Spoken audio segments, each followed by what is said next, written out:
Pois é. Depois de tanto tempo do governo enrolando, depois de tantas promessas vazias, depois de tanto tempo sem entregar absolutamente nada, o governo finalmente apresentou a reforma administrativa.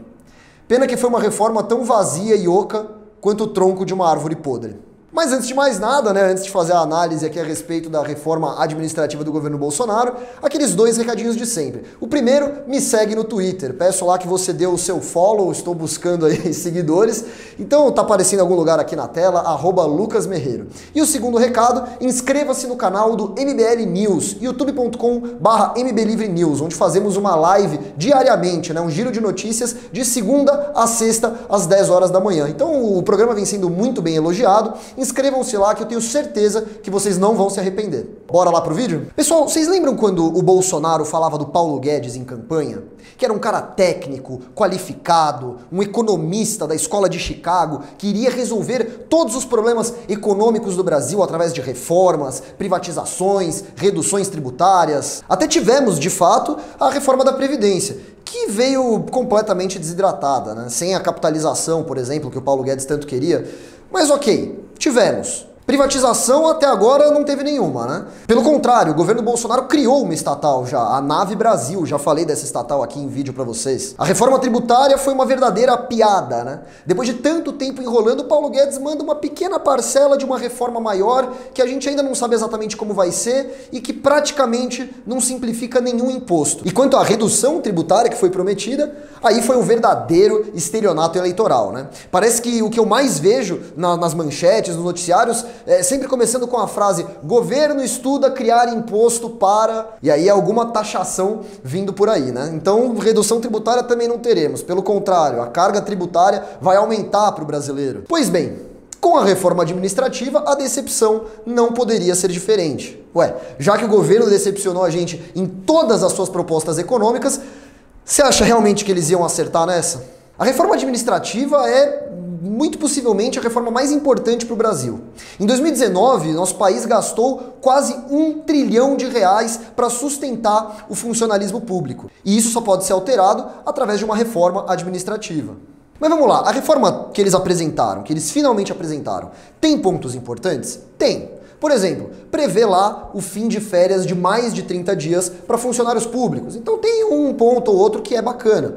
Mas o absurdo, o verdadeiro absurdo dessa reforma apresentada é que os juízes, os militares e os parlamentares ficaram de fora da reforma. E esses são os funcionários públicos que mais geram gastos para o Brasil. Ora, tudo que envolve funcionalismo público, o maior gasto vai para o judiciário, que ficou de fora dessa reforma. Então você aí, que fica inconformado com esses juízes que recebem super salários, ou seja, salários acima do teto, que tiram às vezes 60, 45, 90 dias de férias por ano, pode esquecer, Isso vai continuar acontecendo.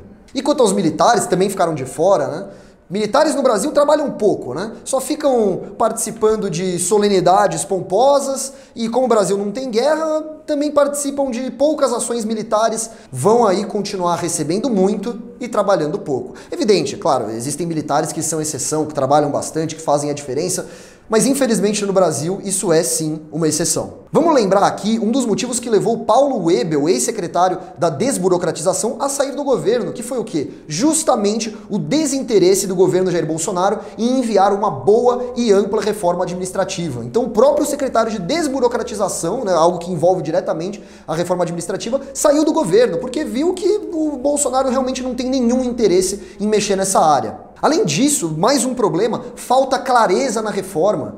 Da mesma forma da reforma tributária, o governo diz que essa reforma será enviada em 3 etapas. Mas onde já se viu isso? Uma reforma boa, ampla, tem que ser apresentada integralmente para que a gente possa observá-la, estudá-la e chegar a uma conclusão se ela é de fato boa ou ruim. Esse negócio de ficar mandando reforma picotada não faz o menor sentido. Claramente, o governo enrolou e enrolou mais para enviar essa reforma. E agora, aproveitando que estamos em ano eleitoral, querem mostrar serviço, Mesmo que isso signifique mandar uma reforma completamente desidratada e praticamente inútil. E aí, sabe o que acontece na prática? Na semana passada, o Bolsonaro anunciou que iria diminuir pela metade o valor do auxílio emergencial, do novo coronavírus, de 600 para 300 reais. Por quê? Porque, segundo ele, não tem dinheiro para pagar. Entendi, né? Quer dizer, para mexer em salário e benefício de juiz, promotor, político, aí o governo não pode, né? Mais fácil deixar o pobre sem assistência em meio à pandemia do coronavírus. Mas que beleza, né? Afinal, os super salários dos juízes, os benefícios dos políticos não vão se pagar sozinhos, né? E quando você acha que não dá para ficar pior, saiba que a reforma administrativa vai dar ainda mais poderes para o presidente da República. Você aí que segue a gente, que se considera um liberal, que gosta de descentralizar o poder, né, de tirar o poder dos políticos, esquece. O presidente vai ter mais poder em suas mãos. Sabe como? Caso aprovada essa reforma, o presidente da República passa a poder criar ministérios por decreto. Hoje, para criar um novo ministério, vamos supor que o Bolsonaro resolve recriar o Ministério da Cultura. Ele não pode simplesmente usar a canetada dele lá e recriar esse ministério. Não, a proposta tem que passar pelo Poder Legislativo, né? Ser autorizado pela Câmara, pelo Senado. Mas isso não é o suficiente para Jair Bolsonaro. Ele quer porque quer criar novos ministérios simplesmente na canetada, por decisão única e exclusiva dele, através de decretos. Pois é, pessoal. Infelizmente, essa reforma que vimos aí apresentada, né, pelo governo federal é um perfeito espelho do governo. Ora, assim como o governo Jair Bolsonaro, essa reforma promete muito e faz pouco. É vazia, é covarde, é inútil. E quando não é inútil, é autoritária. Espero que vocês tenham gostado desse breve vídeo. Não se esqueça de deixar o seu like, comentar, se inscrever no canal. Um grande abraço e nos vemos numa próxima oportunidade. Inscreva-se no nosso canal youtube.com/mblivre. Precisamos da sua ajuda. Acesse mbl.org.br/contribua.